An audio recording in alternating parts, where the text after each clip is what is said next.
Umugoroba ku itariki 22 Ukuboza mwaka wa 2025 mu muhanda uva Nyanza Kicukiro werekeza ku karere ka Kicukiro habera impanuka idasanzwe, aho ikimodoka gitwara mazutu cyari kiri kuva i Nyanza Kicukiro kimanuka kijya mu mujyi cyakoze impanuka maze kigonga station ndetse cyica abantu barenga 12. Gusa abari bahari bavuga yuko abarokotse iyi mpanuka ari hafi ya ntabo, kubera yuko abantu bari bahari bose utakomeretse yitabye Imana cyangwa se yazize iyi mpanuka. Muri iyi minsi mikuru impanuka zafashe indi ntera, abantu bari gupfa umusubirizo bazize impanuka bya hato na hato.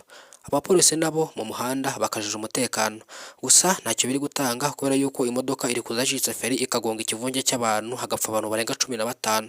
Ibi biri mu bintu biranga iminsi mikuru by'umwihariko muri iki gihe.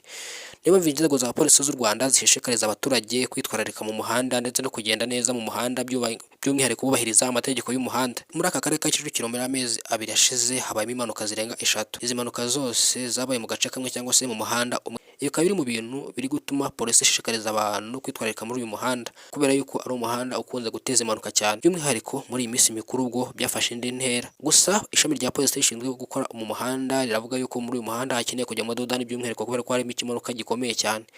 Iki kimanuka cy'Inyanza Kicukiro cyerekeza mu karere ka Kicukiro cyangwa se hano hafi no kuri IPRC kinakomeza za Remera n'ahandi, ni ikimanuka kidasanzwe kubera ko imodoka zimanukamo ziruka cyane ku muvuduko udasanzwe. Kabiri mu bintu biri guteza impanuka za hato na hato muri aka gace. Ubuyobozi natwe kwita Taifa Rwanda kurikirana amakuru yacu umunsi ku munsi isaha ku isaha. Nitwa Elize Taifa, ndabashimiye cyane, Imana ibarinde.